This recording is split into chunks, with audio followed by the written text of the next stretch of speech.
Hello, hello, hello. Greetings and salutations. I'm so excited. I think so. Hi, everyone. Welcome, welcome, welcome. We're having fun in here already. I hope you guys know, and I hope you guys are ready for this. Welcome to the Fiber Studio here at the Sonoma Community Center, Sonoma's 501c3 nonprofit organization of arts and education for all. Basically, welcome home. My name, if you don't know me, I am Eric Jackson. I'm the Creative Programs Manager here, as well as the head of the Fiber Arts Department. But it's not about Fiber Arts per se tonight, it's about Trashion, and tonight is going to be awesome. This is the first of 3 artist talks and workshops brought to you by Norby Anderson. Thank you for the sponsorship. And all 3 of our artists work in recycled arts and will also be a Trashion judge for our runway show this Saturday at 4 p.m. Pacific Standard Time and Eastern Time at 7 p.m. So without any further ado, I just want to jump on into it. This session is going to be awesome. We'll get to know this wonderful artist who is a dear friend of mine, actually, because we've known each other. We've gone back a year ago when we first started partnering up for last year's Trashion show before it got postponed. We were going to work on recycled flowers for an event for Trashion, which might show up on Saturday. You might see those later on. Since then, she has joined Recology, our local recycling center, as a public education manager. So let's see what we got going on. We'll be working on these wonderful plastic baskets. So feel free to work long. It's going to be fun, and we're going to have a great time. Please welcome Marie Kneemeyer. Yay! Yay! Yay! Oh my gosh, thank you for that introduction, Eric. Isn't he fabulous? Thank you. He is fabulous. Hi, everybody. My name is Marie Kneemeyer. I see some familiar faces. Hello. I am the public education manager at Recology Sonoma Marin. So if you live in Sonoma or Marin counties, it's very likely that we are your garbage providers, along with recycling and compost. So I just wanted to start off by giving a little background on myself. So I grew up in a little town called Grass Valley, kind of in the boonies, and we grew up on a lot of land, but not with a lot of disposable income. So I grew up just playing outside all the time, and it fostered my love for the earth. But with no disposable income, I definitely had to become very, very resourceful.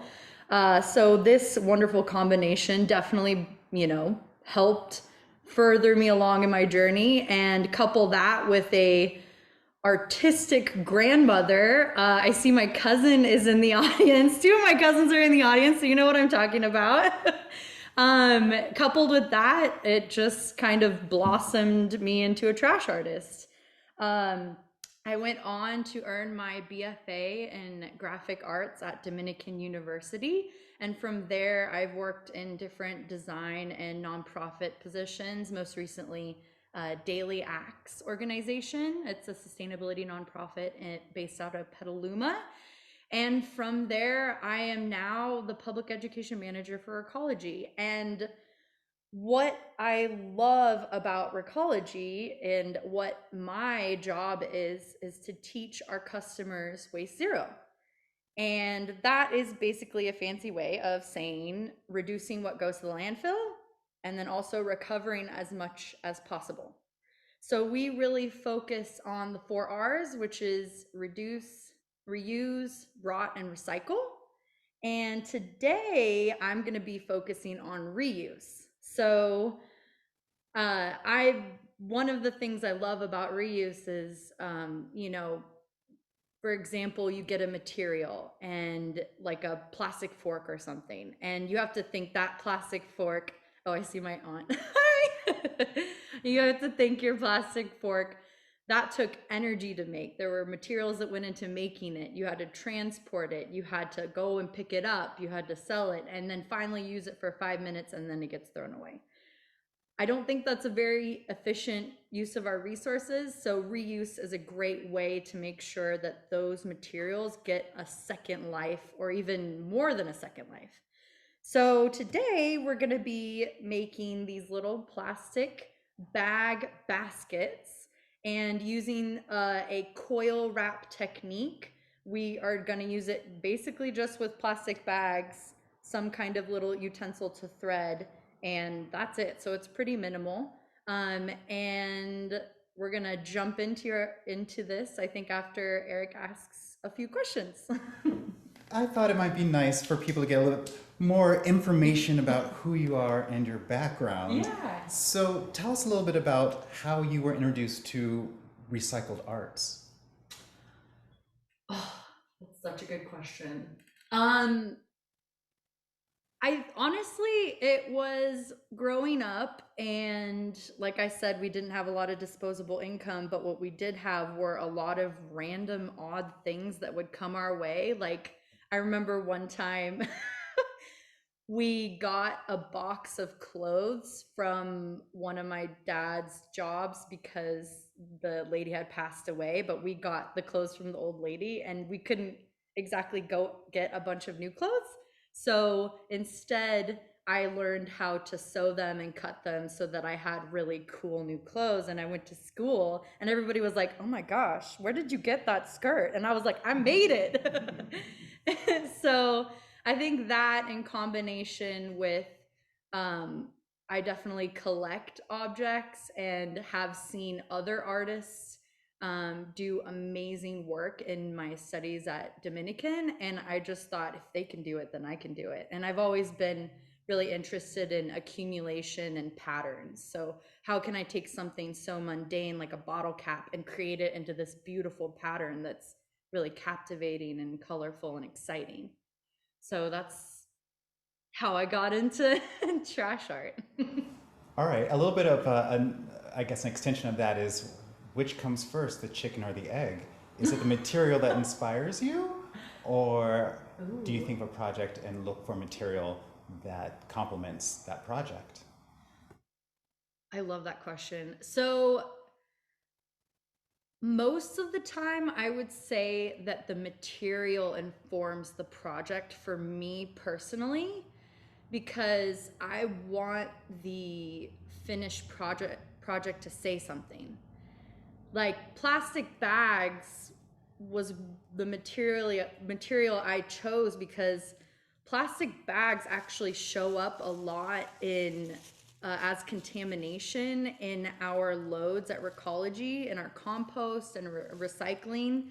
And when that happens too much, that means that that entire load can be landfilled because there's too many plastic bags ruining the batch, which is really sad and terrible, and I really, really don't like that. So I thought plastic bags was a really good material to try to create something. So oftentimes I will see something in excess or something that is connected to a bigger message, and I want to make that into the project.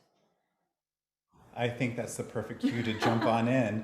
And we will open up the floor to our viewers for questions as we move forward. But let's start, shall we? Let's do it. Okay. So I please follow along with me. I'm going to be trying to go at a reasonable pace, not reasonable pace, not at a blazing speeds pace. But you should have your 3 plastic bags that are kind of a similar weight, similar color. That's going to be your guts. I know it's kind of a weird name, but that's going to be like your base, and that's what you're coiling up and wrapping around. And then you have your color bags. So that's going to be, I mean, it could be similar color to your base ones, or it could be really different. I chose a really, really dark color so that it's super easy for you guys to see, you know, the different wrapping techniques that I'm doing. And then you're gonna wanna have your either crochet needle or a crochet needle or crochet hook. So after some experimenting, I actually really like the crochet needle. If, again, one of the things I love about trash art is you always use what you got. So if you don't have either one of these things, you can literally go outside and grab a stick, or you can like grab twisty ties and fashion your own needle with a hoop. You can literally just use a pencil. You can use things around the house. So that's the great thing about this project, is you don't have to box yourself in. You can get creative. So, and then you're gonna want some scissors, snip, snip, and some kind of clipboard or thing you can attach your braid to while you're braiding, the guts to while you're braiding. So I got a clipboard and some books to weigh it down. All right, so let's start with the first step, which is making your guts. And I'm gonna use this camera. It's closer to, oh, okay, oh, there it is. Okay, so you can see that there's the stuff that wraps around it, and then there's this kind of big, thick braid. That's the guts, and that's the coil. So that's what we're gonna start making. So I'm gonna set these aside. So what you wanna do is grab your first bag of 3, and I'm actually gonna use that camera again. Lay it down. So, oh. Go ahead. Go ahead like that. Oh, there we go. That's good. Yes, I like it. Very good. Okay, so you're going to kind of straighten it out so that so you're kind of pushing into this crease so that it lays flat and it's not all crumply. So pull it kind of taut at the bottom and push that in so that it's all kind of flat and flush with the table. Now you're going to get your scissors and you're just going to chop off the bottom in a straight line as much as possible.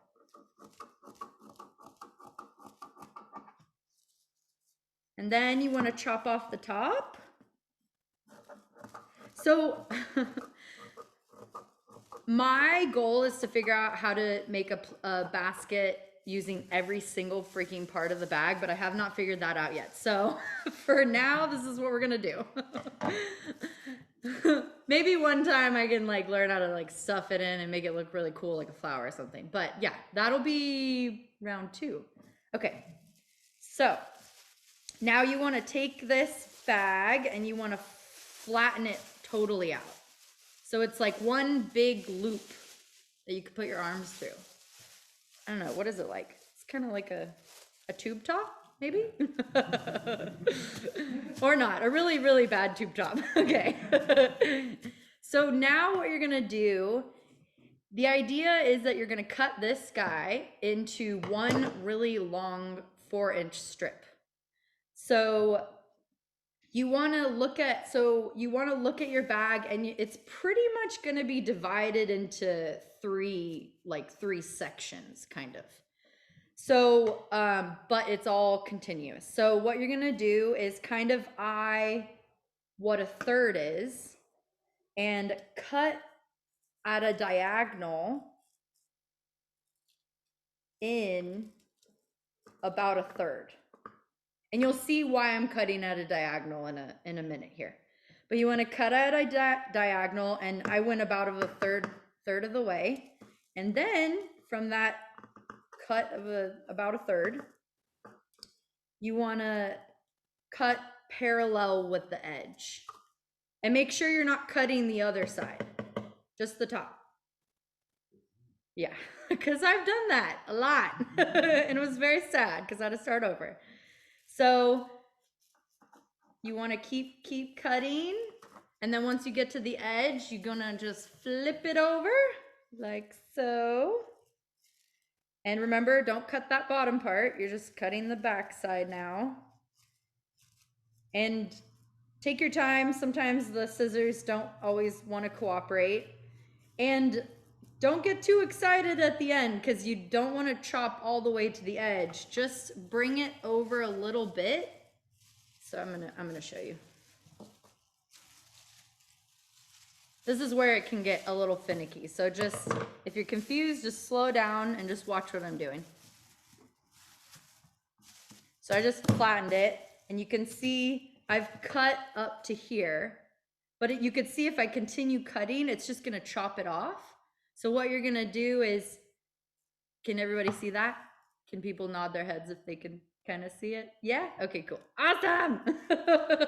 Sorry, I get really excited when I do this stuff, so I might say weird things and everything. Okay, Good. so, okay, Eric likes it. So what you're gonna do again is you're gonna do another diagonal that takes you to, oh, careful you're not chopping the bottom. I almost chopped it again. Oh my goodness. Okay, so you're gonna cut to another third. So not all the way across, just to, I guess, halfway now. There we go. Fractions, yay. So once you do that, you're gonna go cut directly up parallel with that, outer edge, not cutting the bottom part. Can you move it down slightly? Huh? Can you move it down? Oh yeah, sorry. Yeah. That's good. Yes. So I'm gonna flip it so that it's easier to just cut. And I'm gonna keep cutting. Remember, don't cut the bottom. And once you get kind of the hang of it, it's actually very, very easy to do. It's just kind of weird when I first explain it. So just remember, when you get to that edge, don't get too excited.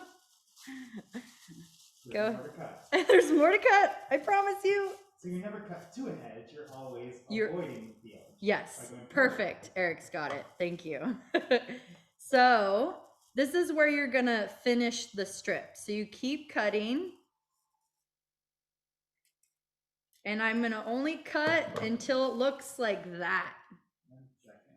Can people see?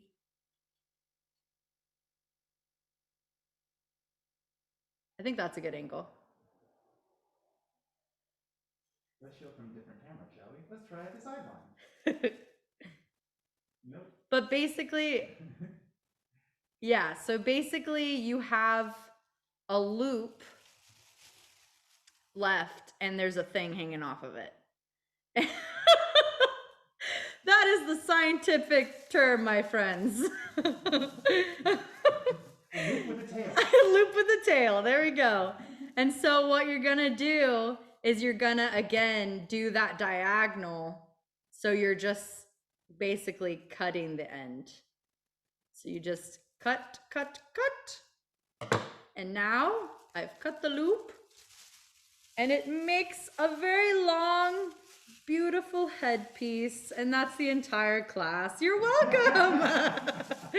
I'm just kidding. I see headpieces. It's beautiful. So now, no, you don't have a headpiece. Well, I guess it could be a headpiece. That's a very, very simple version. But now you have this very long, long strip. So that's your first strip. You've done one. Can I see everybody's strip? If everyone's done? Ah, it's so beautiful. I love it. Yes, yes, yes. But that's the goal, is you want one really long strip. Okay. So now we're going to set that aside. We're going to get our next bag and do the same thing again. And then guess what we're going to do after that? The same thing again to the next bag. So Should I pause for questions if people are stuck? Yes. Is anybody confused? Or maybe they want to talk?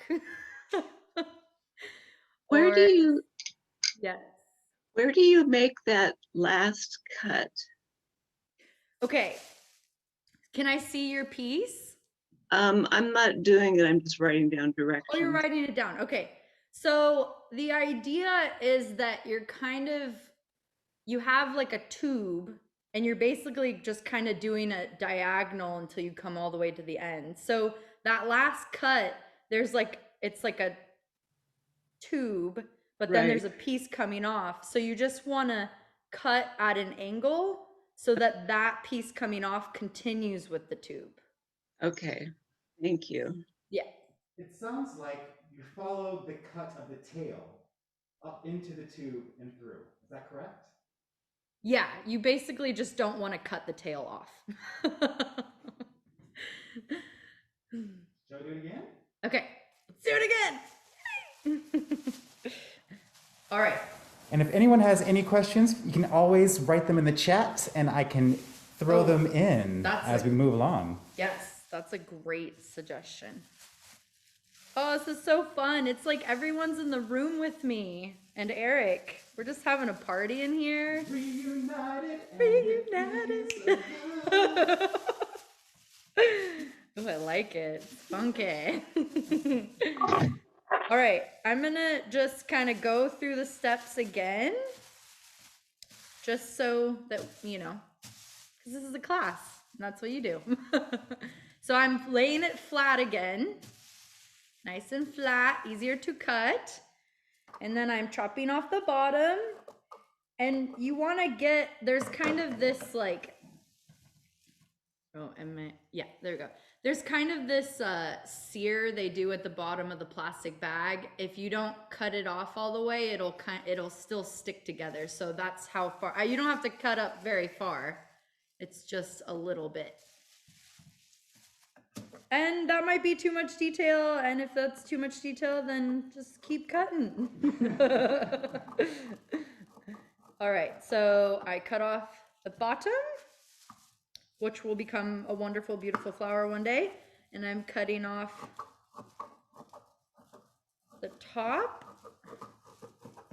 And remember, you want to try to keep those cuts as straight as possible. And now I'm, what would you call this? Like fluffing it out? Fluff, fluff, fluff. Stretch out the tube top. Stretch out the tube top. Your beautiful, very scandalous tube top that you should not wear in public. Oh, Emily gave a thumbs up to that. Okay, so again, we're gonna be going just kind of eyeball where your thirds are. So we're gonna cut at a diagonal to about the third of the way. Only the top part. Only the top part, not the bottom part, or else there will be tears, which we don't want. And now I'm cutting up, making sure I'm not cutting the bottom, parallel with that straight edge. And now I'm gonna flip it over just to make cutting easier. And continue to cut.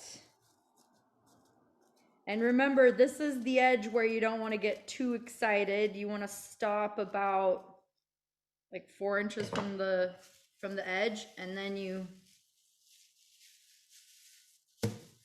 flatten it. You can kind of see, I could probably go a little further.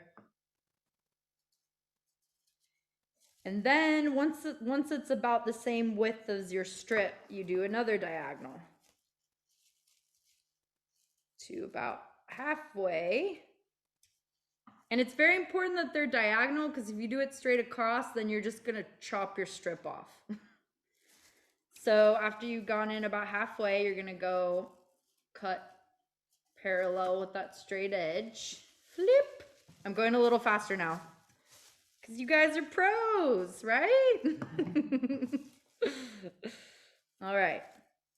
And remember, don't cut off that bottom part. Watch where you're cutting. And I'm going to flip again to make sure. See where I'm cutting. That's mostly why I flip it, just to see where I'm cutting. And to just slow down, calm down, take it easy. Okay, so again, this is that, there's the loop and then the tail. Whoop. And don't overcomplicate it. All you're doing is basically cutting the loop near the tail.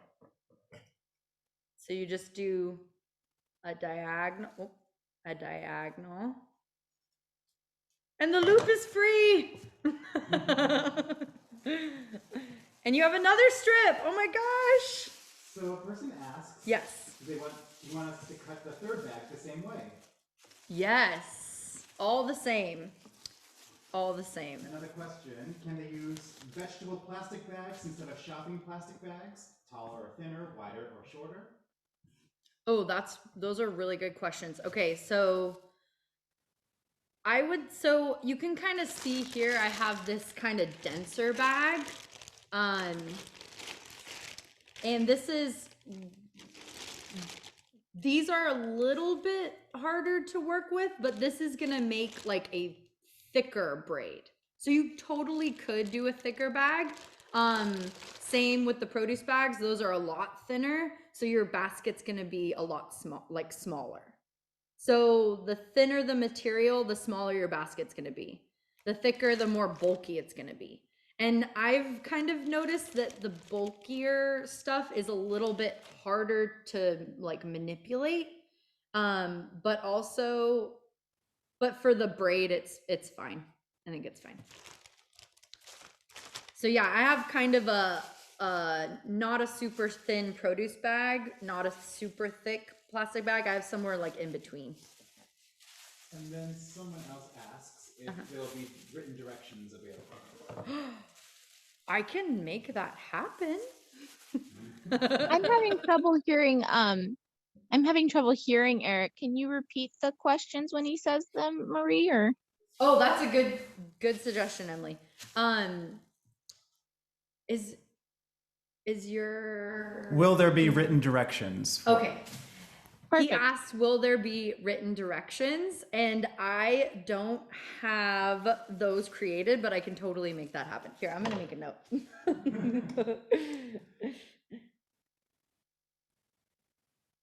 reason, the person asked about the vegetable bag. She wants you to know her name is Patricia Webb. Oh, hi, Patricia. Eric told me that the produce question came from you, Patricia. It's really good to see you. I mean, I guess virtually ECU. Okay, so now we're gonna do the third bag. Same thing. So I'm just gonna kind of blaze on through or flattening it. Chopping off the top. Does anyone have any questions for Marie as a recycled artist or working with Recology? I think Eric asked, does anyone have any questions for me as a trash artist or just working with Recology? I can hear Eric fine now. Thank you. Okay. I think maybe before it was just maybe moved a little away. Thank you, Eric. Yeah. You rock, Emily. Thanks for telling us that.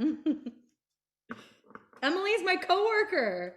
She came here tonight. Isn't that nice? Oh, we have a question. Oh. Question for Marie. What is your favorite thing that you have made from trash? Ooh. Ooh. This is gonna sound super conceited. My face. So not because I love my face and myself, but I mean I do appreciate myself. But for my thesis in college, I collected my trash for 6 months. So I only collected the trash that I touched for 5 minutes or less because I was just super, super fascinated by the fact that we could create something and put so much energy into it, like a plastic fork, or, any single use material, and then basically just dig a hole in the ground and put it in there. That's what landfilling is. It's a fancy word of just a hole in the ground and putting it in there. So I was really fascinated by that. So I collected my trash for 6 months. That I only touched for 5 minutes or less, and I called it the 5-minute phenomenon. And I constructed these super large like posters of my experience. And one of the posters was a 3-dimensional sculpture of my face made out of all the trash that I had used. So I literally painted my face and created a 3-dimensional relief with just trash and a lot of hot glue. I should send that picture out. I probably have a picture if I could show everybody. Might need like a minute to grab it though. Oh, Eric, actually, if you look up, I don't know if you have access to the internet. If you go on, it's Marie Kneemeyer 13 on Behance.com. That's my portfolio, and you can actually see the pieces there. And I just shared Marie's email in the chat if anyone wants to contact her at any point in time. Yeah. mkneemeyer@recology.com. Yes. Email me. We can talk waste zero. We could talk about the weather. Just kidding. Well, we could talk about the weather. I have a question. Yes. Have you ever traveled somewhere else in the world to do any other, what you're doing, teaching other places other than in the US, like out of the country? Before? No, I haven't actually. I would like to. Can I please have a ticket to go do that? Just kidding. I have not, but eventually one day I would love to do that a lot. Okay. Who has finished their 3 strips? Who's following along? Oh my gosh, you're all pros. Here I am chatting away. Okay. So now you have your 3 strips. They should be equal length. There's something I want to mention here. So what we are doing is for a small basket like this. But I don't want to limit you. If you want to make a big basket, make a big basket.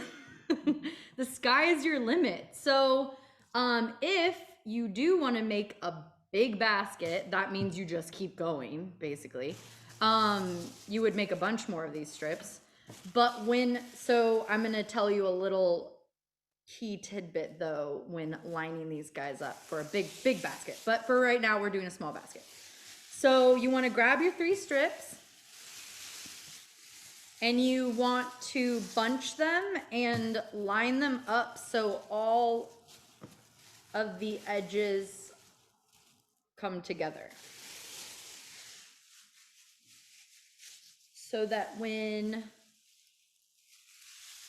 so you have them bunched up so that they're all, I don't know, even with each other, I guess. And you're gonna fold that. I'm gonna have to stand up just for this part because it gets kind of long. Okay, so you wanna fold it so all the edges meet. Kind of like you're folding a blanket. So, okay, so that's all about meeting at the same spot. So I want to say really quick though, if you were to make a big basket, you would actually have the ends staggered so that when you add on to it, you tie at different points so it's not one big bulky knot that you're tying to. So that's like advanced trash art making, but you know, it's an option. And I just wanted to throw that out there because I have plans for making a big basket. Ooh. Okay, so now that you have this, the end is a loop. I'm just gonna, so you have that loop. That's where you want to grab, you should have like a clipboard or something to kind of hold it still because you're gonna start braiding. Yay! So you want to do just, okay, just the edge, not, you don't want to do a big bit of it. You want to do just the tip, but just enough for you to kind of tug a little bit, just so it can hold it in place. So now so now you want to basically braid it, and each strand of the braid is going to have those 2 strands that you did. So let's section it out. It's like you're braiding someone's hair. So you have 2 in each bunch, and a braid is literally just bringing one edge and cross over. Take the other opposite edge and cross over to the center. Sorry, I'm getting a little squirrely. And you're kind of holding things in place and fluffing it out because it's gonna get a little tangled because it's super freaking long. Okay, so yeah, take one side and cross over to the center. Take one side and cross over to the center. Is this anybody's first time braiding? I don't know how much I need to explain braiding. So you basically want to make sure that it's pretty, like not super, super tight, but pretty tight. You want it to be a pretty tight braid.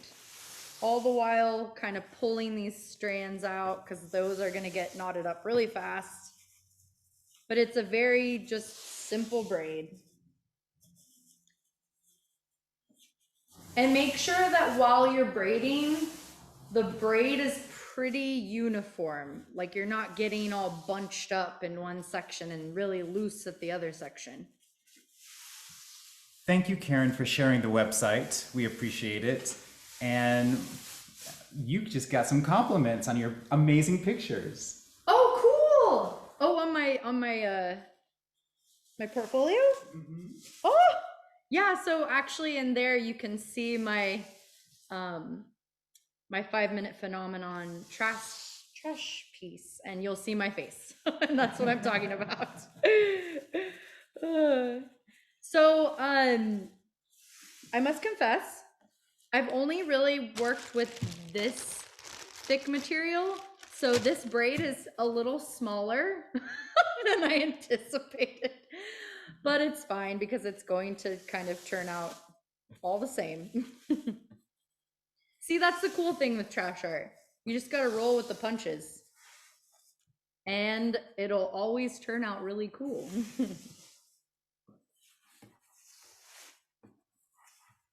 So yeah, you want to just keep braiding. I'm going to go a little bit faster because okay, see, this is the knotting up. That's where you got to be careful.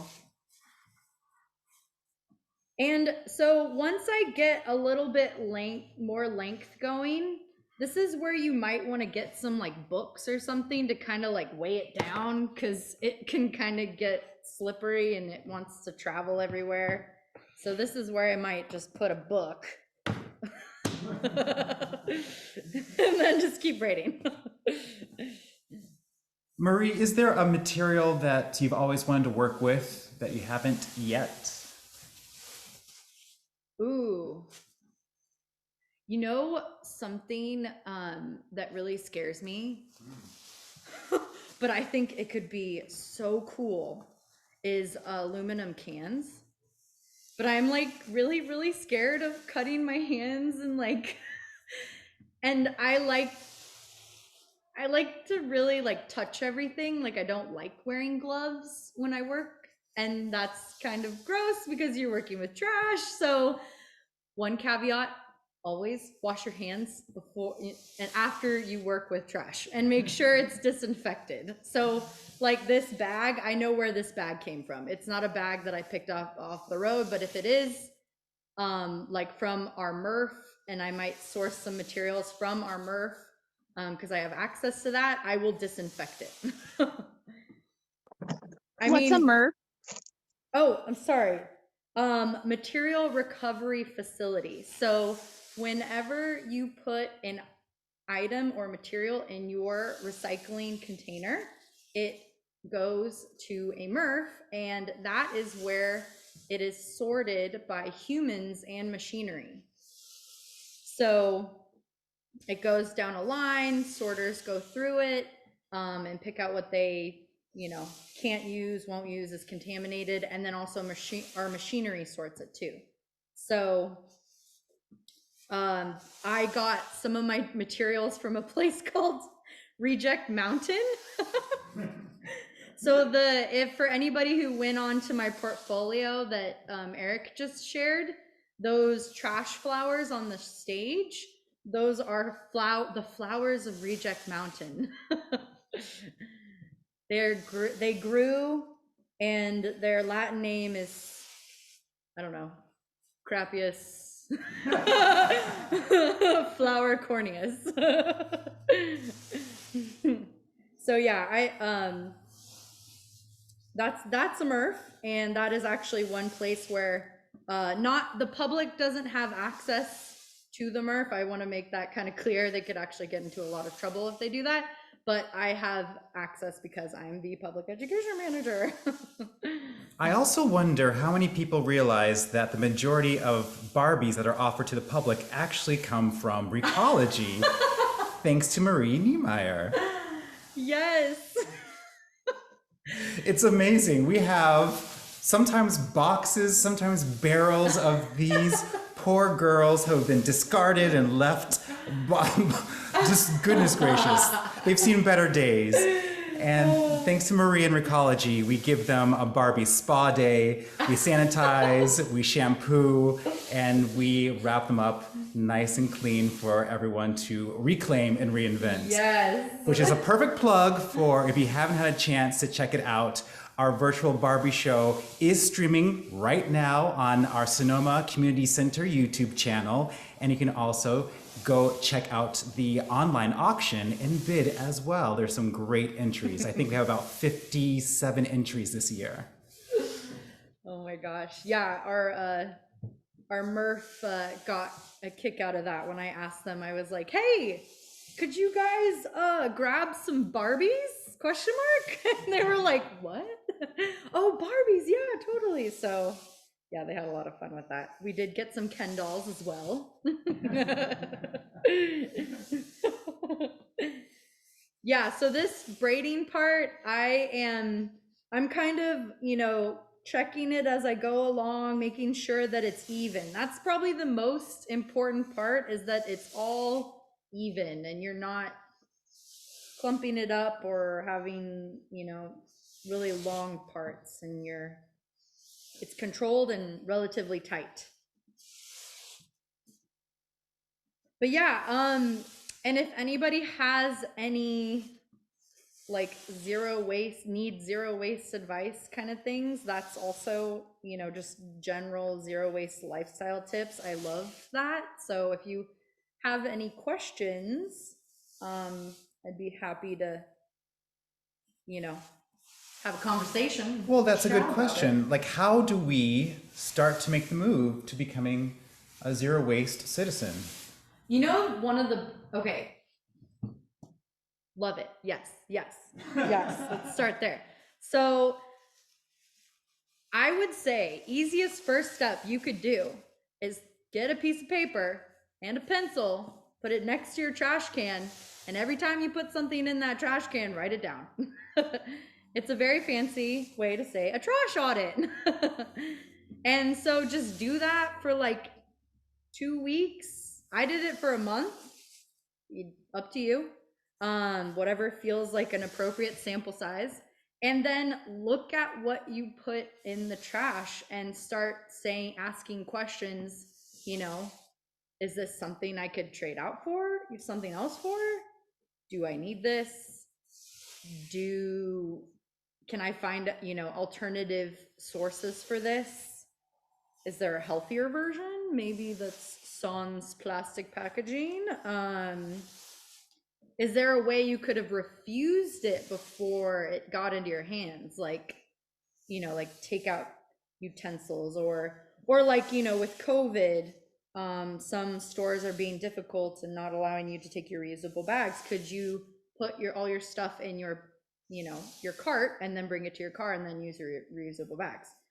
Just look at the audit and then start asking those questions, and bit by bit, you can figure it out. Like one thing One thing I had in my audit that was has been a little tricky is tortillas, and because they make so much plastic with all the packaging, so I got a tortilla press and a lot of masa flour, and I started making my own tortillas. And you know, maybe it's not time efficient, but I make big batches and I freeze them, and then I have, you know, tortillas available whenever I want them. So Are we I like all invited to come over?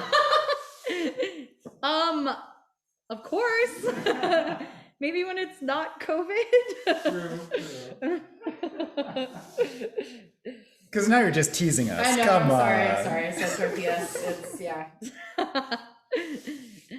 So I want to ask, how are people on their braid? Am I just extra slow tonight? That could totally be the case. Do people have a lot to go on their braid? Oh, there. Karen, hi Karen. Yeah, this part can take a little bit of time. And I should say that we will be posting all of our Trashion Art series videos on our YouTube channel as well, so you can always return back and join us when you have the materials or when you're ready to dive on into this project. Yes. And all of my weird, quirky jokes will be recorded on there as well. For everyone to enjoy. So Marie, there was a question about how did you transition from an artistic background into the environmental focused career? Oh my gosh, these are such good questions. God, okay. Oh man. Well, growing up, I've just always loved art and design. That was just kind of a natural given. And I was just, you know, honestly, it kind of started when I noticed when my like activism part of me came out, because I've always just loved the earth in general, but my activism, my crazy activism side came out when I saw this movie called The Story of Stuff in high school. And it was really sad. It was completely, I mean, it was a really well-made film, but to me it like broke my heart because it basically told the story of how our society has become a take, make, waste society, and that just like broke my heart. And I thought, oh, if everybody knew, they would do something about it. And so I brought the movie to one of my homeroom classes in high school, and I remember like I showed it to everybody and I was waiting, you know, for the applause and for the excitement. And then they just started like bashing it, and they were like, this is stupid, basically. And I was like, what the heck? And then from there, I realized like, you know what? This is my, I gotta do this. Like I have to do something about it. And so I went to school for design, but I felt really like kind of challenged in getting into the environmental side of it, to be honest, because my background was in design. And so honestly, I just started joining groups. I started teaching myself. I went to conferences, I went to webinars. I ended up making a connection through all of my community work and my trash art and everything that got me this job. Nice. So I guess, you know, I didn't go to school for environmental work, but I got here in an unconventional way through the back door and through a lot of after hours and making connections. So yeah. Oh my gosh, I'm reaching the end here. Feverishly braiding. And I want to just say thank you for, you know, taking time on a Tuesday night to learn how to do this fun craft. I'm really excited to have everybody here. And it's just nice to work with your hands, you know? Amen. Yeah. All right. So I don't know about you all, but I am I'm reaching the end here.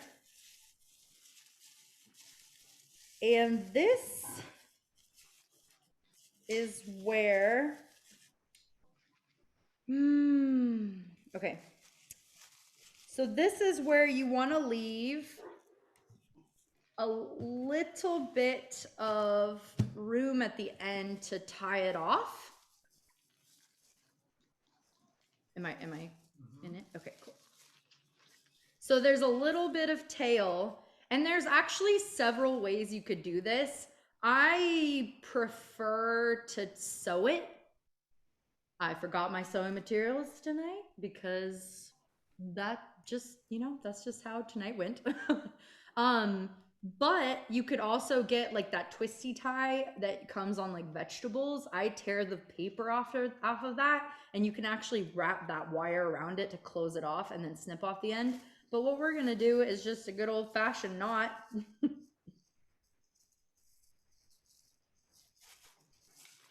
What's that saying? It's like 100 different ways to skin a cat or whatever.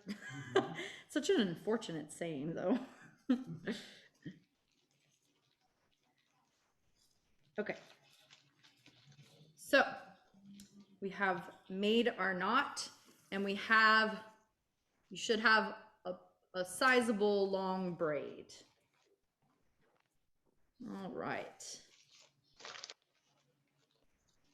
How are people doing with the braids? I could just keep chatting. Oh my gosh, look at everybody! I had to get creative. Stuck this in a chair. You know what? The first time I made this one, I wrapped it on my toe, so you're doing great. Yeah, I didn't have a clipboard. See, Twiggy, that's my Aunt Twiggy, by the way. Hi. She is using creative solutions to make her trash art happen. That's what you want to do. Yeah. That's what trash art is about, is using unconventional methods. So, after you've sewn the end, knotted the end, wrapped the end in very small wire, however you want to finish it off. Like I said, my preference is sewing it. I didn't bring that material, so I'm tying it off. You just want to cut the edge off, or the ends off at like an angle, so that you can kind of tuck it into the basket when you wrap it around. So there's a bit of a tail at the end. Just a very little, like 1-inch tail. Okay. Oh. So I think everyone is really close, so I'm just gonna hold off for like a second. Get my area situated.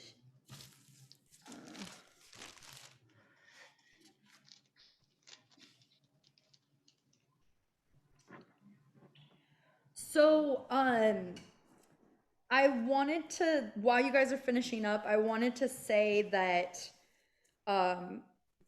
color decisions are really fun when making the basket. So I made another example last night just for funsies. If you have, at your disposal, like an array of colorful bags, you could join those different colors and make your basket all kinds of different colors. So, my example is just more of a two-toned high contrast kind of look, which if you want to do that, it's totally fine. I also made this other one. I don't know if you can zoom into it, Eric. Just so you can see the different types. So this is kind of a more subdued one where I had a gray base for the guts, and then I did a very light green. So it's kind of a bit more muted compared to the other one that's a bit more high contrast. But yeah, you can have fun with this. Like another thing I just want to throw out there as a different way to do it. If you didn't want to wrap like we're about to, you could also take this and you could sew it in like you could coil, like twist it up into, you know, how we're going to do it, and literally take a sewing machine and just sew it along the edge and make a basket that way. So that's another option. We are not doing that tonight, but just want to throw that out there. So like, I think this white material with like a hot pink thread would look really cool. Yeah. So, okay. But I just wanted to say that to kind of think about your color choices before making your basket, and you can do some really neat combinations. Okay, so you have your thread. We're gonna set that aside just for a moment. I think someone's raising their hand. It's very tiny. I can't see though. No? Okay. So now you want to grab your color bag that you're going to use to wrap. And you're gonna do something kind of similar to what we did before.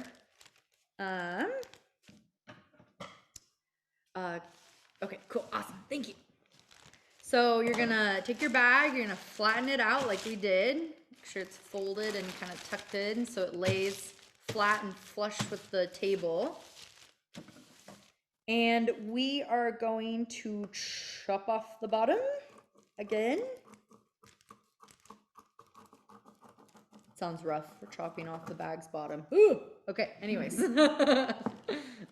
So now you want to cut a strip that is only like 1/4 of an inch wide. So it's pretty thin. So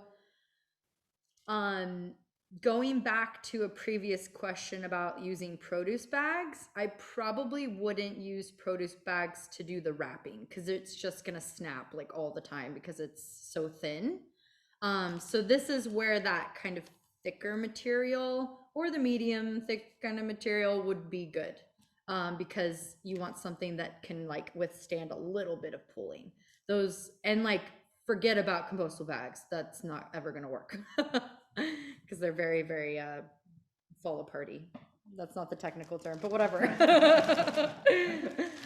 Okay, so what you're gonna do is you're gonna do kind of what you did before. No need to chop off the top. We're just gonna focus on the bottom because you don't need much. So you're gonna do another very, very, very small diagonal cut. So tiny. But remember, you only want to go in about 1/4 of an inch. It's going to be really, really, really thin because this is what you can see from my example, how like thin that wrap is. It's very, very, very thin. Okay. So take your time on this. You can easily just like make it look really jaggedy. So you want as straight as edge as possible. So now I just want to cut and keep that straight edge and make that, start cutting that long strip and try to keep it as an even width as possible as you are cutting. So this is a time when maybe drinking like 20 cups of coffee will not be good because you'll just be like, wow. Yeah, you'll get more of a zigzag look, which, you know, is fine if that's what you want, you know, more power to you. But if you want this more straight look, then you need to not drink 20 cups of coffee and focus. So, and if you, you know, accidentally cut it off, it's okay. We can just tie more to it. The idea is that you're just kind of like prepping your thread so that you don't have to go back and forth while you're doing it.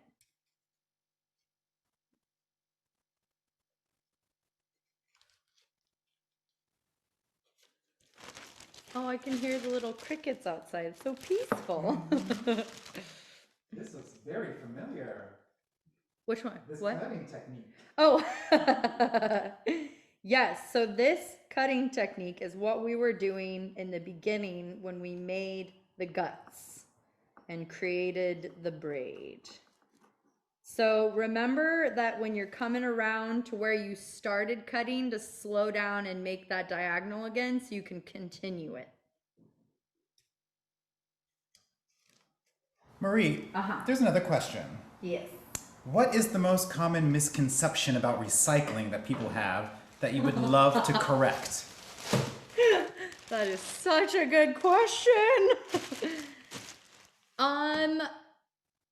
I think the most common, which was actually kind of surprising to me, but you know, it is what it is, but people think, and again, this depends on who your hauler is. So if it's not Recology Sonoma Marin, this could be different. But people think that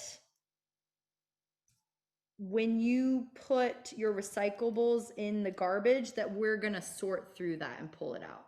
That's not true at Recology Sonoma Marin. If it's in the garbage, we are not touching it. It's going to the landfill. Also, plastic bags. Okay, sorry. I know you said one, but I want to throw this one out there too. Plastic bags unfortunately do not go in the recycling. And I'll tell you why, because they can just wreak all kinds of havoc. They can get caught in our machinery and gum it up and delay everything. They are just extremely problematic, and they're just they usually, when they're mixed up with other things, they can get liquid on it, and then there's like no way we can recycle it. Sometimes they can drift away into nearby waterways, which is like really, really sad, and nobody wants that. So usually the only way to recycle plastic bags is like at a place like Safeway, because they will take a bunch of clean, they'll collect plastic bags into a big bale, and because it's clean and not contaminated and all the same material, then they can take that and sell it. But when you throw it into the recycling or the compost or whatever, or you know, it's not good. So it only belongs in the garbage, unfortunately, unless you can take it to like a Safeway or something. And that's why I chose plastic bags. Yes. So, like I said, we're just continuing to make let's start with a 5-foot kind of strand. Because remember, you have to pull this guy through. So we don't want it to be like super crazy long. So I'm just gonna do just a little bit more. Probably like the span of your arms is good. That's a good length. And Marie, what about pizza boxes? Ooh, yes. Do they go in the green bin? Yes. So pizza boxes, I almost want to sing it. They go in the green bin. They do, because any food soiled paper goes in the green bin. So like, say you get some Mexican food and there's like a brown paper bag full of chips, that can go in the green bin. You have some napkins that have some food on them, that can go in the green bin. Pizza boxes, that can all go in the green bin.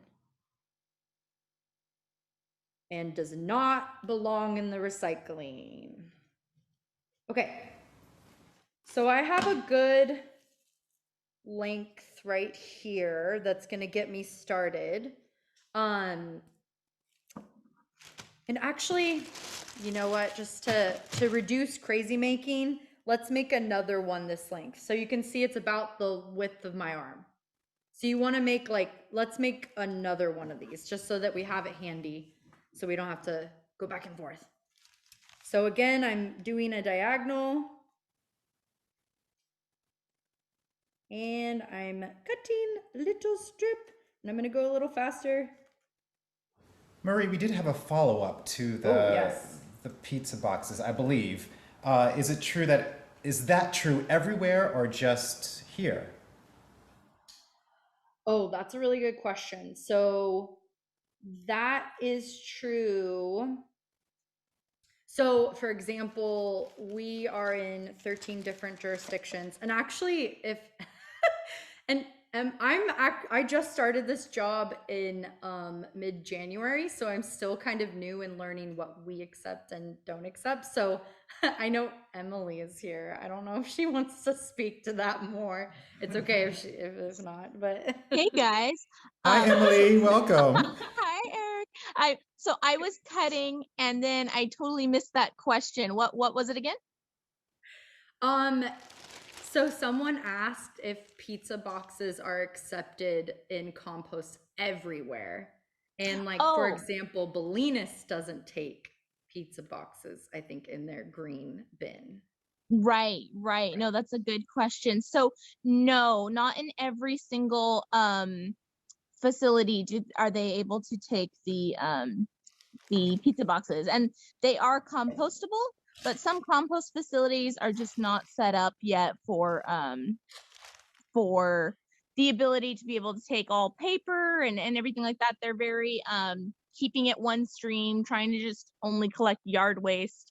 But yes, we're definitely taking them to facilities where they're able to compost the pizza boxes and paper towels and napkins and all that good paper waste that we're not able to recycle. Yeah. You're awesome. Thank you. Yeah, Of course. Emily. That is one of our Waste Zero specialists. Give it up for Emily. Yay! She's so knowledgeable. And then there was another question about these stores that sell the plastic bags. Do we know who they sell to and what happens to them? Who they sell to? Mm-hmm. I'm not sure if I understand the question. So, like, for instance, Safeway. Who does Safeway sell their plastic bags to and what happens to them was the question. Oh, do you mean the recycled ones?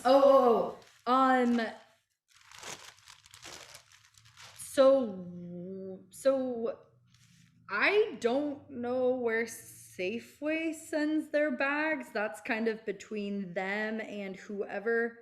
So I should backtrack a little bit. Something is recyclable when there is a market for it. So just because plastic companies put the running arrows on a product does not mean it's recyclable.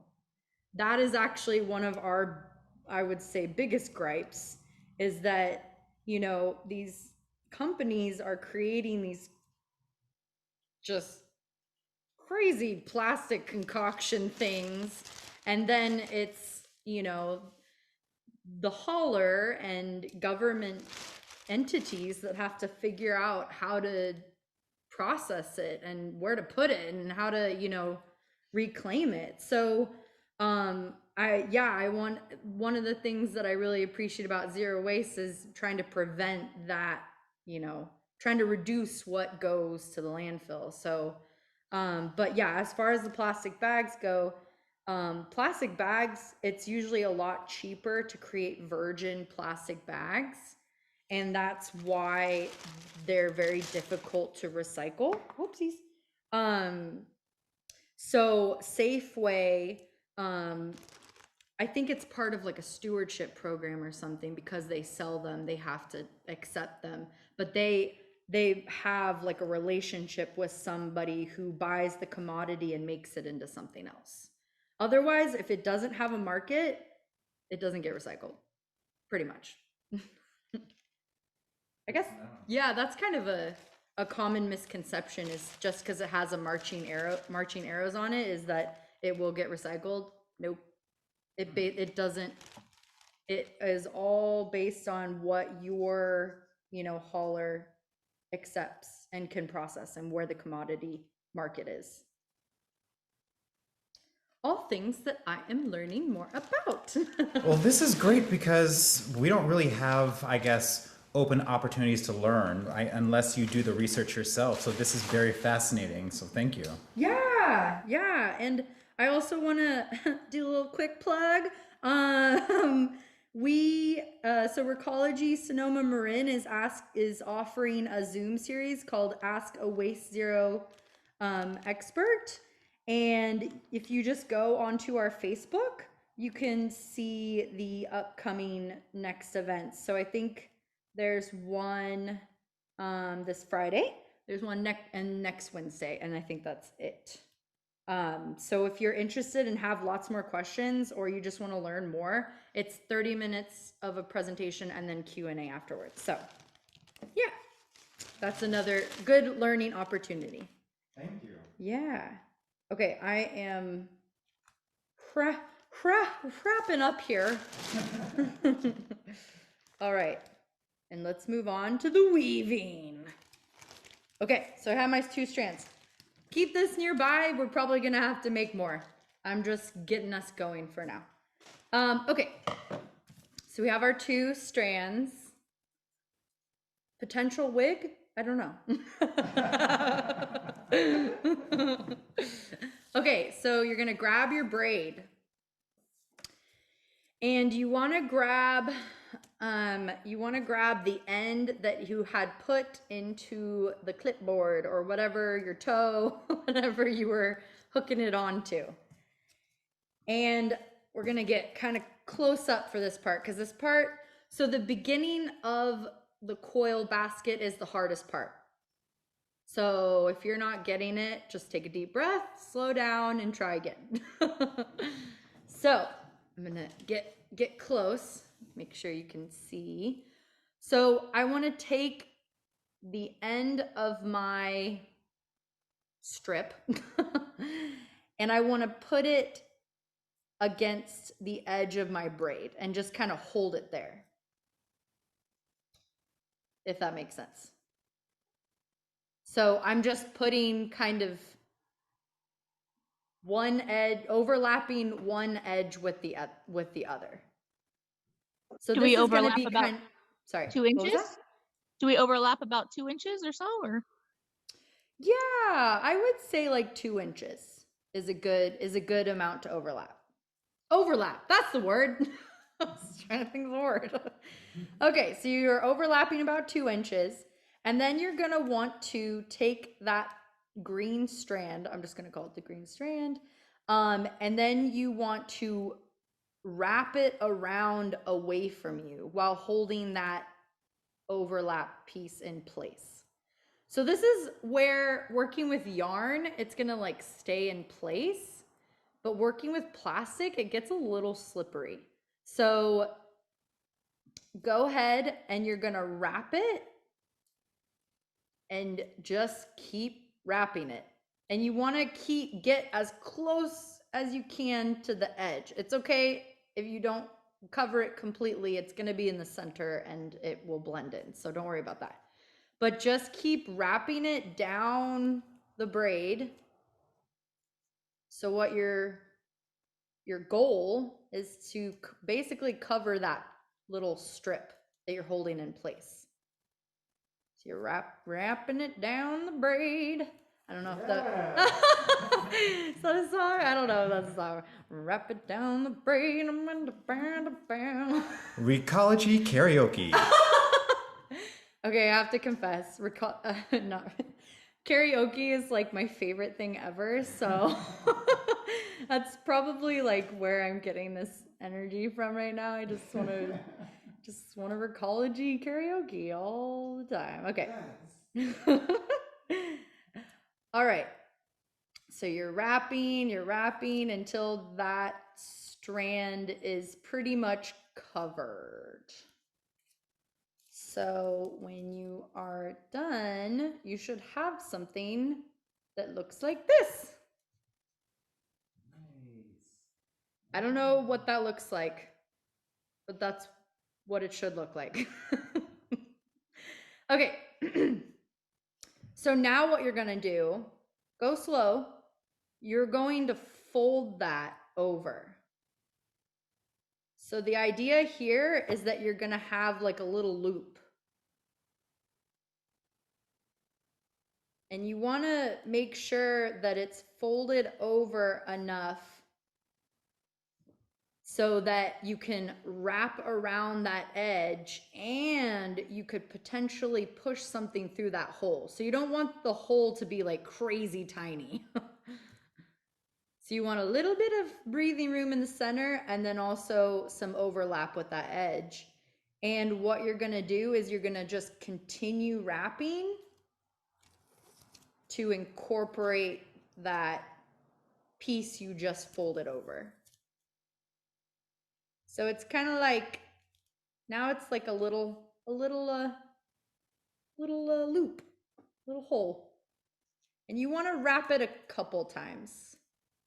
And remember, when you're wrapping and pulling, don't pull too hard because it's going to warp your plastic and make it do weird things. So just be kind to your plastic. Okay. So now that you've wrapped it a couple times and it's like, it's pretty secure. It's pretty secure in place. Now you want to get your, I'm kind of straightening it out because it got a little crazy curly. So I have a crochet needle, which is basically just a fancy way of saying a super fat needle. And I've found that this is my preferred way of using it. But you can also use a crochet hook or literally a pencil or something to, all you have to do is be able to pull it through. And that's basically what you need. But since I have this handy dandy fat needle, I'm gonna use it. And I'm just going to put the end through it, but don't worry. No, I told you guys to bring a crochet needle. I'm gonna use a crochet hook. Okay. So now you want to, the same way you folded it the first time, you want to fold it again. So your braid, it could be kind of flat. This is where you kind of want to like manipulate it and squish it a bit so that it's more of a, like a tube shape than a flat shape, if that makes sense.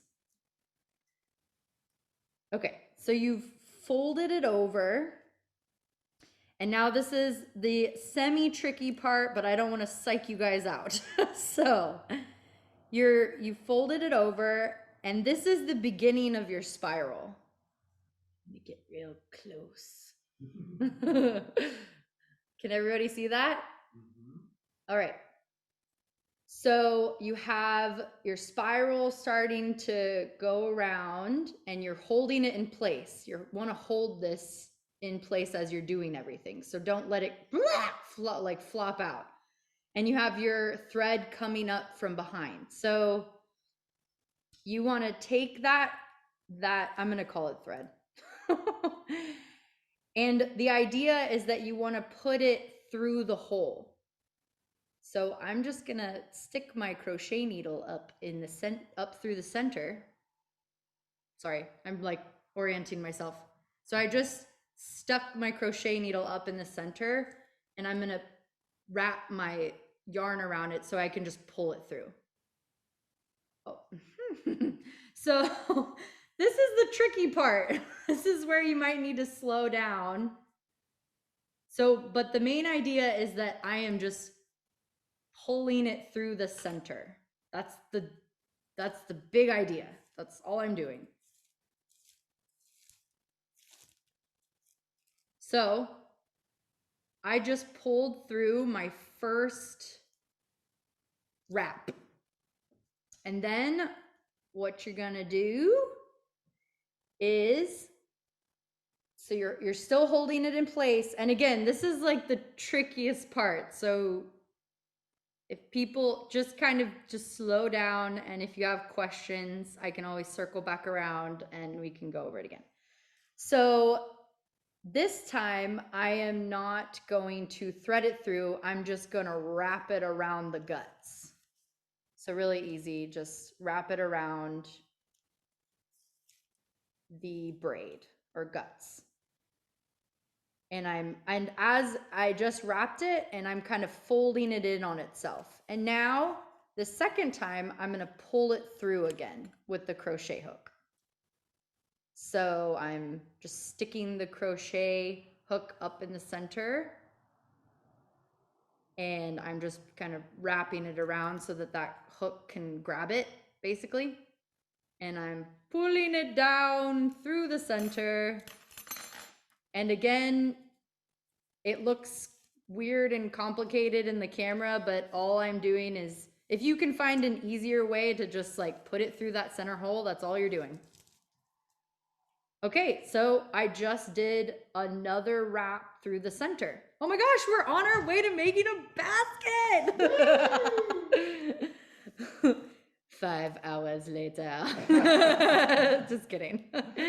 All right, so now we're gonna do it again where we just wrap it around the braid, just the braid, not the hole. Oh, thank you, Eric. You're like my second set of eyes. So we're just wrapping it around the braid, not the hole, not threading anything through.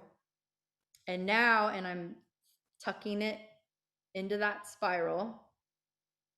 And now we put it through the center again. So I'm just sticking the crochet needle up through the center, just wrapping it around in some kind of weird way so I can grab it. Oh, didn't like that. And this is where it's slippery and weird and kind of awkward, but once you get into a rhythm, it gets a lot better. So you just pull that through. And this is where you want to be gentle. If it gets caught, don't yank it because you're probably going to break it. So just go slow, pull it through, and you have done a third wraparound. Woo-hoo-hoo-hoo! Crazy stuff. Okay. So now we're gonna wrap it around just the braid again. And I like to wrap it so that it's kind of like I guess you could like twist it up so that it's like really thin, but I like to just wrap it so it's nice and flat against the braid. So it has like a clean line. That's how I like to do it, but you can do it however way you want. So I wrapped it over the braid and I'm pressing it against the spiral. And now we're gonna pull it through the center again. So I put my crochet hook up, I wrap it around the crochet hook. I don't know why I have an accent now. Just gonna go with it, and I pull it through. So you can see how like a big crochet needle might be kind of nice for this, because then you don't always have to be grabbing for the crochet hook. I was young, I was naive. I thought the crochet hook was the way to go, but now I know. Okay. And again, we're gonna wrap it around just the guts or the braid. I don't like the word guts. I'm gonna call it the braid. Just the braid. So we wrapped it around the braid. I'm tucking it again. And we're gonna pull it through one more time. So I put the crochet needle up. And I wrapped my thread so that I can just pull it through. Again, you're just putting the thread through the center, all the while using kind of your non-dominant hand to hold it all in place, because that thing's gonna unfurl because you're just starting off. So now that we've wrapped it a couple of times, you should be getting to the point where you're hitting your second layer. So up to this point, we've been threading it through the center. Once you have your first coil in place, this is where you move to threading it under the next coil. And that's basically what you're going to do the entire spiral up, because it's going to stay the same. This is the only like kind of semi-confusing part, because you're not going in the center anymore.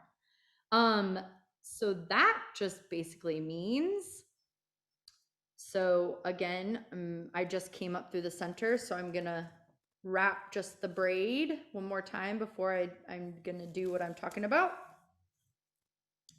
And kind of hold that in place. And now, instead of putting my crochet needle up through the center, I'm actually going to put it through just this second layer so that I can attach, basically hold it to the second layer into this instead of the center. Because if you just kept doing the center, you would basically just have one giant spiral disc. And it wouldn't really function as a bowl. It would be kind of like a weird flying saucer thing going on. So that's why we're going to the next layer. So I just put my crochet hook through that second layer, and I'm just wrapping it around so that I can just pull it through.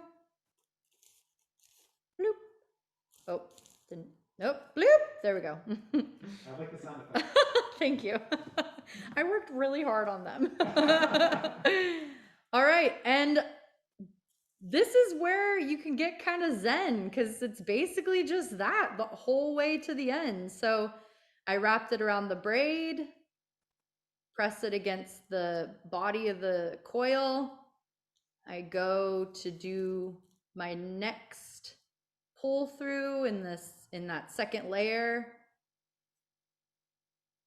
Wrap it around, bleh, pull it through.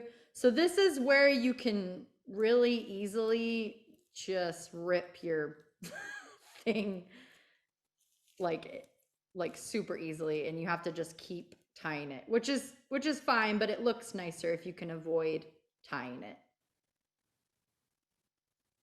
So yeah, I'm not sure if I'm over explaining this, but I'm just gonna keep explaining it for a little bit longer. And then that's where you just kind of keep going, and you can get really like Zen meditative with it. It's nice. So yeah, you wrap it over the braids, press it against the coil, and then on the next pulling over of the thread, you push your crochet needle, wrap it around the crochet needle, and pull it through. God. I was literally about to say, how meditative, until you growled. No, but it is very similar to the traditional arts of fiber, of Yeah. knitting and crocheting and having that pattern. Yes. It's beautiful. Yeah, and basically, you just want to keep doing that. You just do one wrap around the braids, and then you pull it through the second layer, and you just keep going and going. And you want to kind of pay attention to a couple things. You want to pay attention that you are in fact pulling your thread through the second layer. You want to kind of watch your spiral and make sure it's kind of evenly distributed if you want a nice kind of pleasing radial pattern. You want to keep everything really tight too. Like you always want to be holding it tightly coiled. And you're also kind of doing this action where you're pressing in the center as you're working on it. And that will kind of give you that bowl shape. It's slow, but it'll come. Just kind of always be pulling on the braid so that it's going up, and you're kind of pushing in the center to your, it's really weird because it's very like malleable, the, you know, the plastic, but it's really cool. It makes a little bowl in the end, which is pretty friggin' awesome. I also want to say that if it gets snagged and you break it, all you got to do, or if your thread ends, all you have to do is just tie it to another piece. So that second piece you made, you're going to tie it to that when you run out.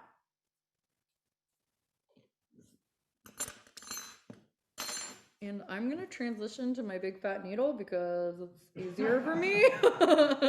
Kind of struggling with the crochet needle. Well, it's sorry. good. You can teach us a different technique. Yeah, so this is the crochet needle, and this is nice because it's kind of more like sewing. And it's just, I don't know, it's really relaxing actually. I like doing this like when I'm watching a movie or something and I'm just kind of going on my own little way. And I actually did another technique for another way to make a basket weave, which I brought with me, so I can show you that at the end.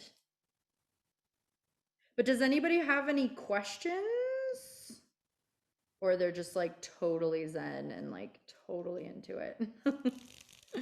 Yeah, I'm seeing people working and working hard. Focus. It's great. Focus. So just make sure, like, this is just a friendly reminder, make sure to just keep holding it tight. Like you're always coiling it tightly. And that is because if you don't do that, then you'll get a flat disc. You want it to be tight so that it's I have basically pulling a up. question because mainly Yeah. I haven't made dinner yet, so I need to go do that.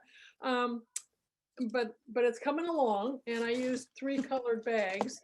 I wanted to know, so to make a bowl shape, then you layer the braid on top rather than side by side to change Yeah. the shape. Yeah, so that's kind of what you're doing when you pull the coil taunt, Uh-huh.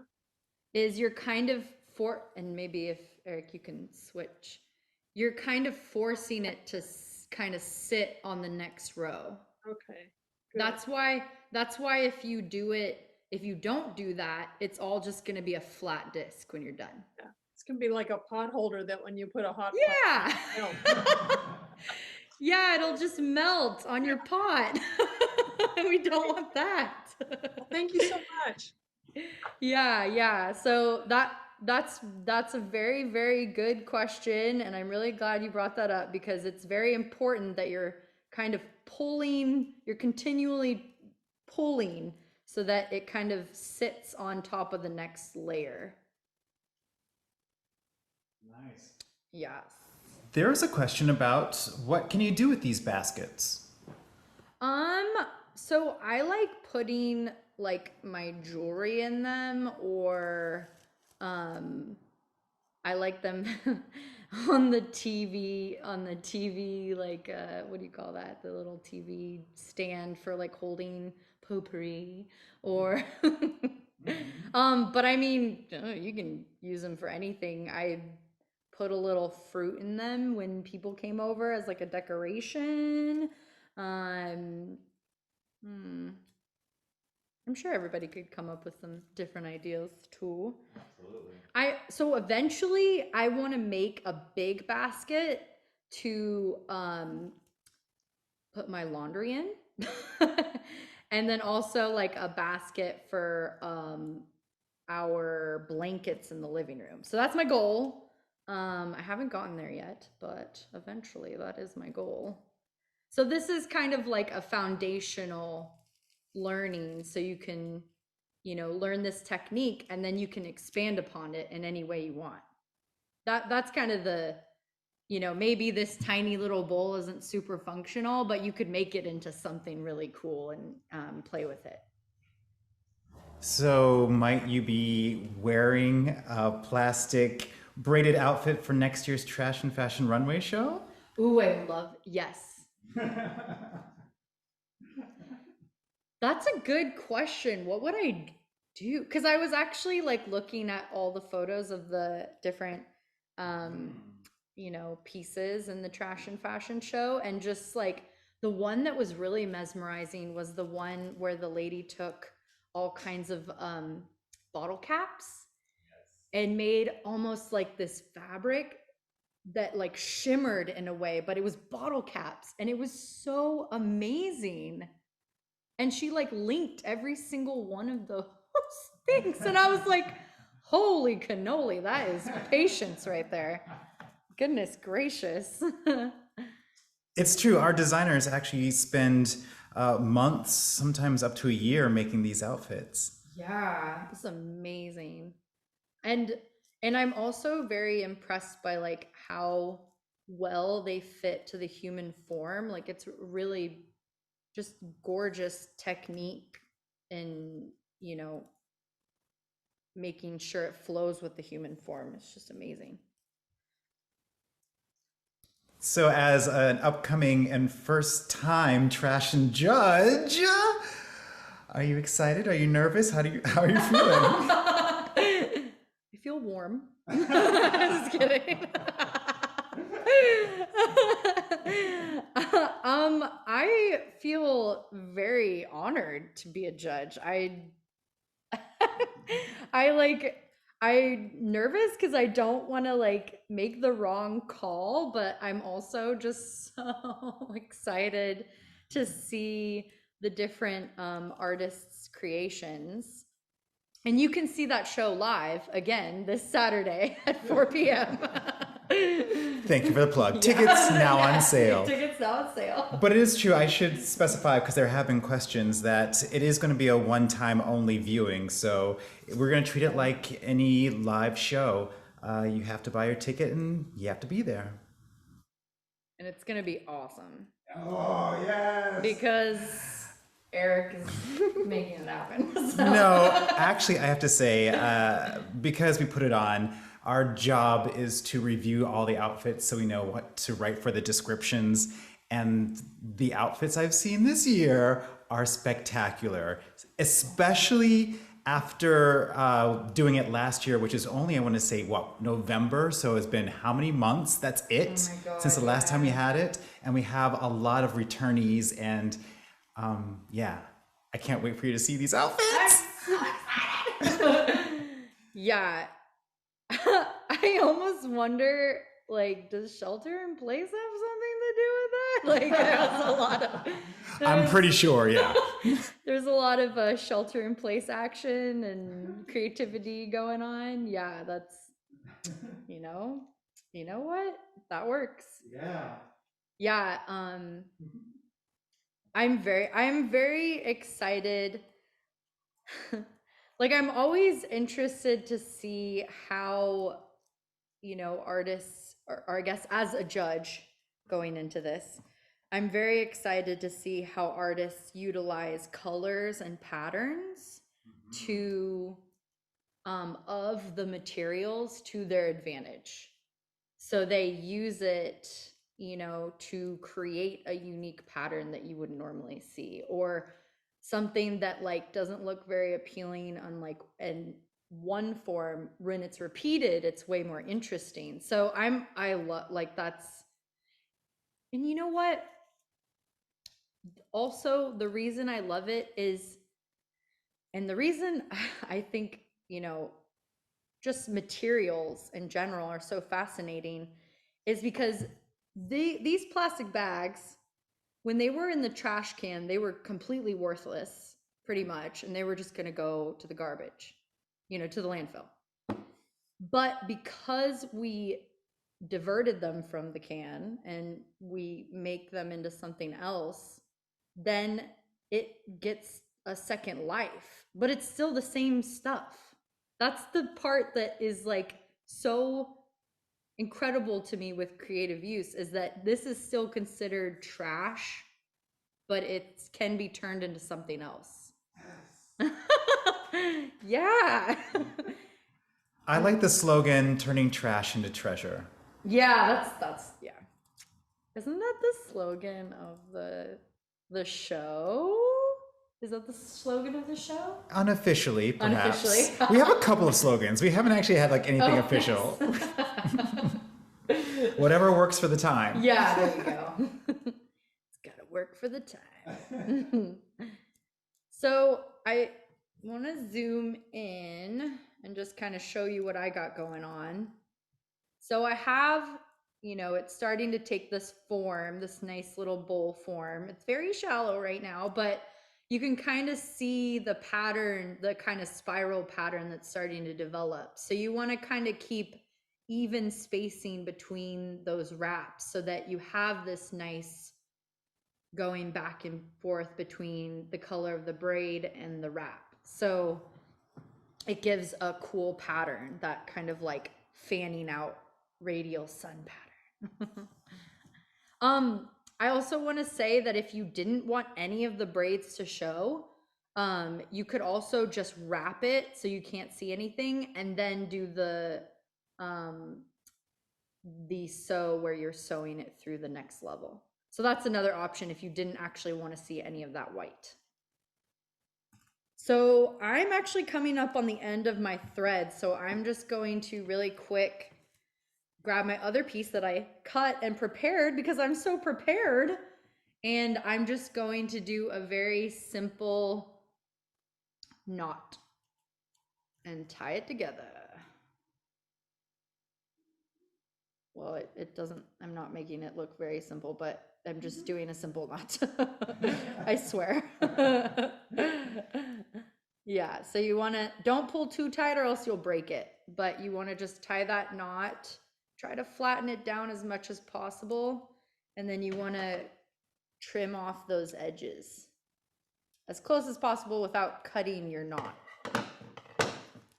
And then you have a long thread. It's like magic. Look at that. So cool. Oh my gosh. Look at that. It's turning into a basket. I'm so curious to see what everyone's baskets look like. Yeah. Can we see what people's baskets are looking like? If people want to share. Oh, we have. Oh, cool! Look at that! It's turning into a basket. We have another one over here. It's very tiny for me, but it looks very pretty from afar. Oh, there you go. Hey, it's coming together. Oh, we missed it, Emma. It's all good. Hold it up, Emma. Let's see. It's very interesting shape. It's I'm just awesome. learning. I think it's really cool because every single basket comes out looking really unique because it's not like we all went to Michael's and got the same material. So every basket is like every one of you, unique in its own way. Like bread, like the bread ones. Can you use those? Like the bread ones?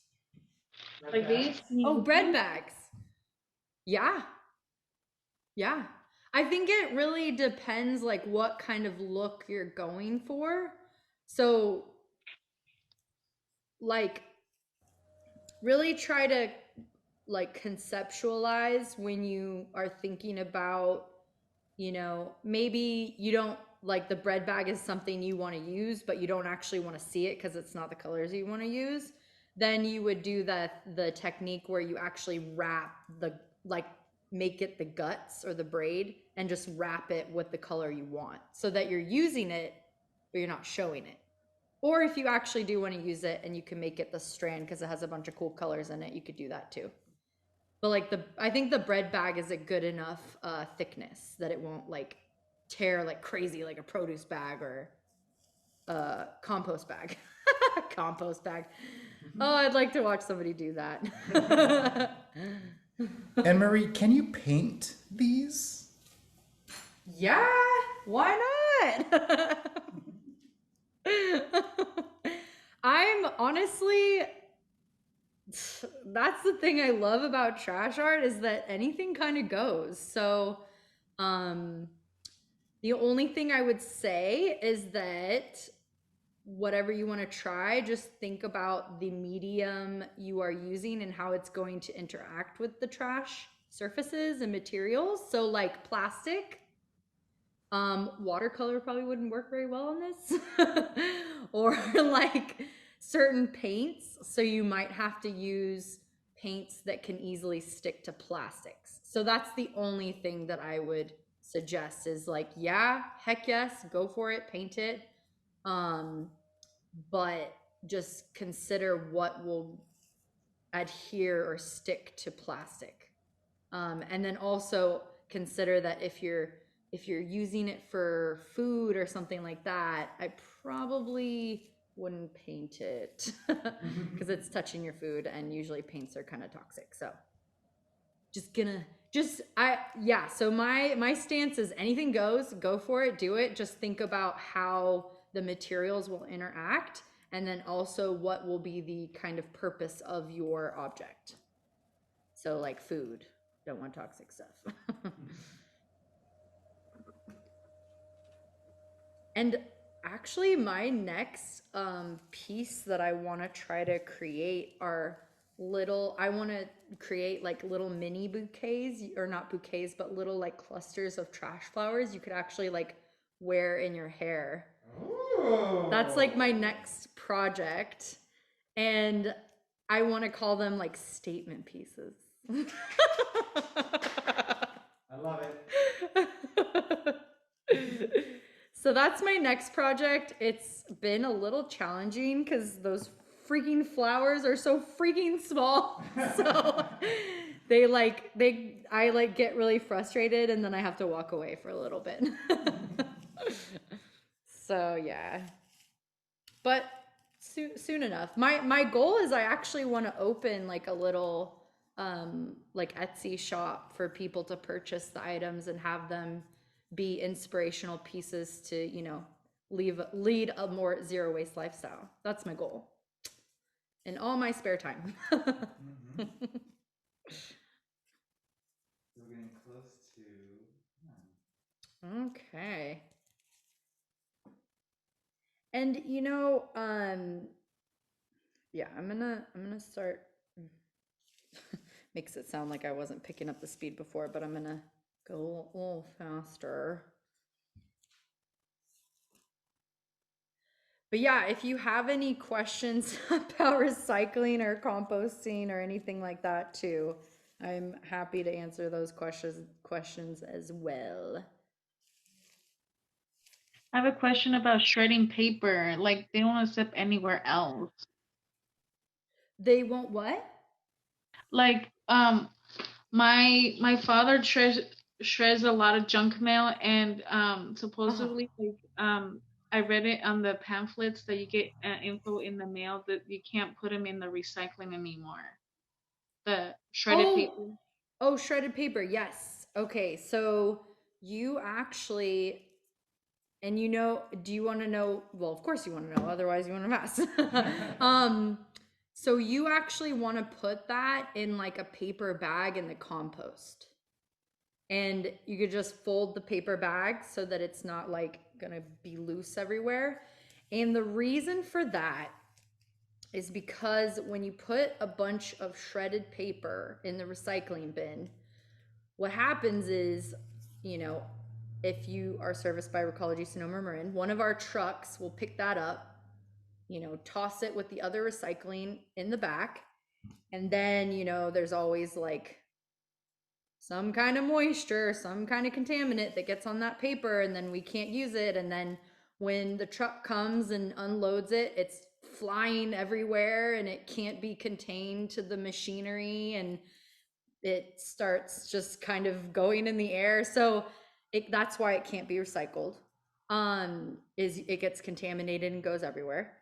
So what the better way to do is to put it in a paper bag so it's contained, so it doesn't go everywhere, and then put it in the compost, and it will get composted. Yes, Yeah. this is true. Yeah. Except for Emma, if your father-in-law or your father is shredding mail, if it has a plastic window, we can't take the plastic window in the compost. So rip out the plastic window, throw that away, or take off the envelope, put that in the recycling, and then he can shred the inner parts and put that in the compost. Yep. Oh, beautiful, Emily. So well put. Yes. You did a great job at explaining. Thank you. You did. No, it's great. I was just like, oh my goodness, mail, what if it has a plastic window? Yes, no, that is a super duper good point. Also, you get a piece of fruit and it has that sticker on there. You want to take that off because that is not compostable. It's always good to be aware of what you're putting in the compost and what is actually compostable. So plastic is not, unfortunately. And I want to say that in Recology Sonoma Marin, those compostable plastics, those are not compostable and they belong in the landfill, actually. Good to know. Yeah. That's another one of those things, the marching arrows things, where they display it as one thing, but it's kind of has a disconnected relationship with the hauler and actually being processed. So unfortunately, yeah, those go in the trash. Just bummer. Look at that. It looks so good. Oh yeah, you can see. Bird's eye view, nice. So it's coming together. This basket is quite tiny because I used very thin plastic. And I'm almost done here. So I'm gonna show you how to finish it off now. Oh my gosh, look, we just made a basket together. That's pretty freaking cool.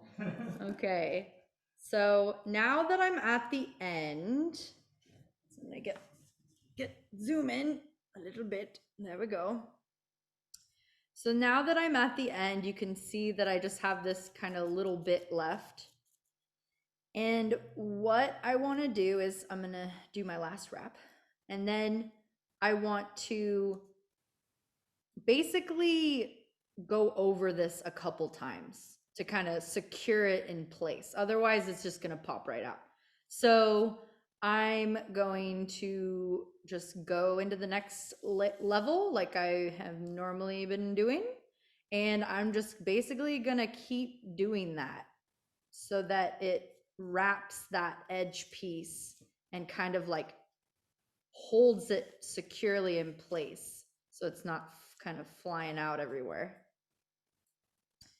And feel free to kind of like go back over it a couple times and maybe in a little back up the strands so that it doesn't pop out. You basically just want to make sure it's very secure and tucked in. And then I don't know if you can see, but there's a little bit of like fringe right here. Usually with that, I'll just kind of like tuck the fringe in to itself, just so you don't have any messy bits. And so I'm just continuing to wrap that edge so it's nice and secure. And this is where your thread might get all kind of like curled up. So you want to make sure to kind of take a minute and like flatten it out. Otherwise it kind of goes in curly. So I have this kind of like big knot right here, and I'm actually going to go ahead and cover that because I don't like it. I don't like it showing.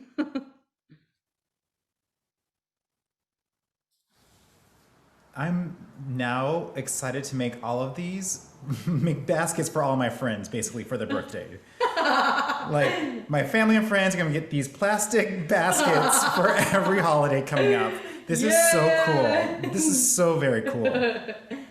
And I just think it's really cool and I love that somebody suggested painting these because you could get like really funky with these. I mean, you could do some wild stuff. Like I know my next one, I want to do like a cool like gray base braid. And then I want to get my sewing machine and do some like crazy bright colors and sew the braid in a coil. And that will make a really cool basket, I think. So you can do and like paint. That's a great suggestion. I've seen these done where they use scraps of fabric instead of plastic.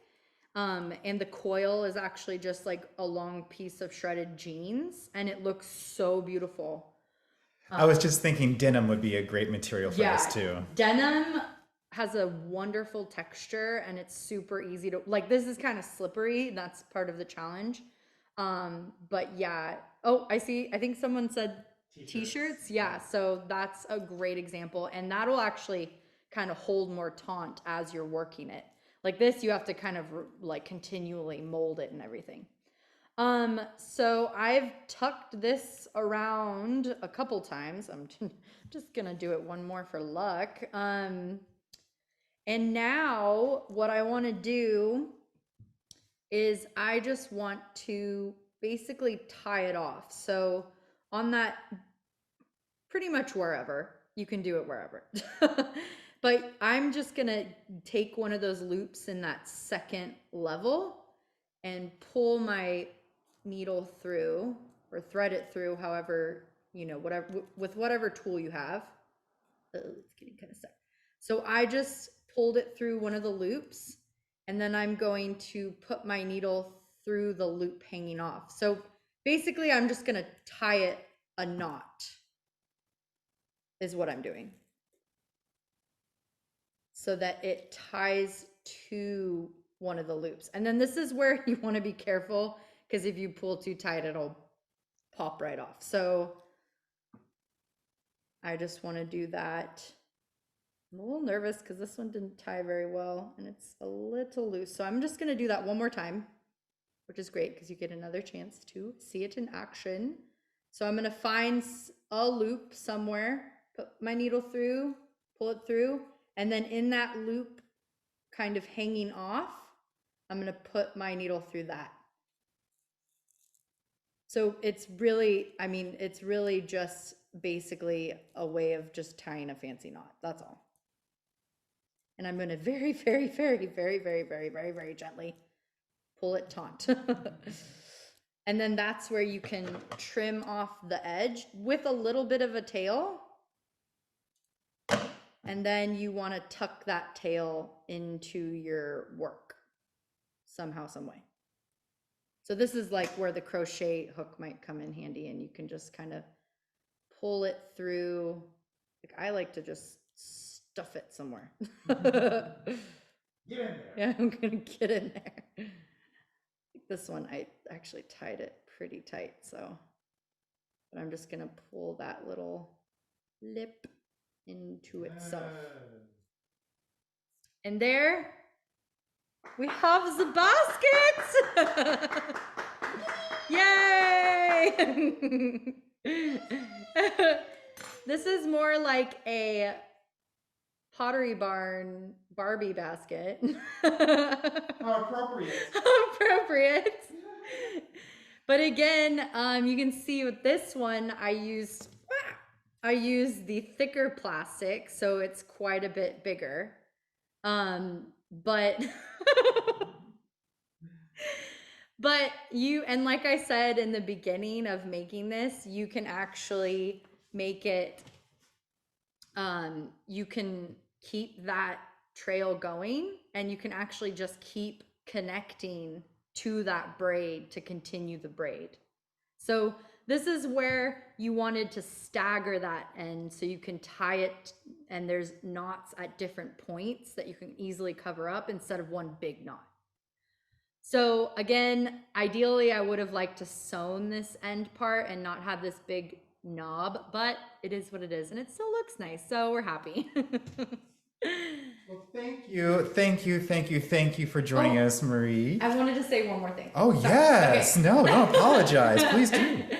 So one last thing is there's several ways you can make this. You could also use crocheting. I haven't done that yet, but that's my next phase.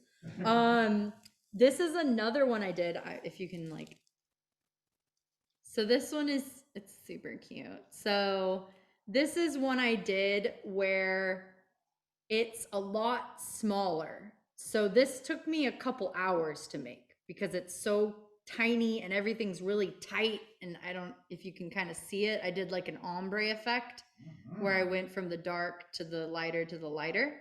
But this is basically, you're still doing that same technique, but you're kind of creating these loops and like hooking them together. So it's basically like two loops and you like wrap them into each other's and then you pull. So that's how you make a continuous thread. And so one part is the guts, and that's really, really thin. And then the next part is the part you're like wrapping around. And this is an instance where you just see the outer part and not the guts. And you just keep going until you have this little basket. So this is kind of like you're not making the guts as a braid, you're kind of keeping it very, very tiny. And this is a more like detailed way to do it. So I just want to show that. Yeah. No, I love it. It's so, so cool. Wow. I can't wait till we're in person. We can all do these classes together. I know. But alas, we're virtual, and we get to join again together on Saturday at the Trashion Fashion Runway Show virtually. You'll be joining us as a judge. Hopefully everyone here will be there. We can't wait. Thank you all for joining us tonight. Yay. And come back.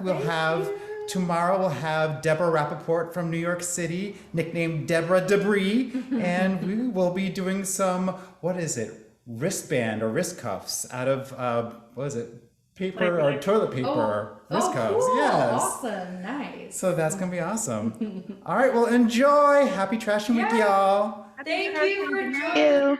Thank What was that? you. Thank you for joining me. I appreciate you all. You're all artists. Bye. Bye.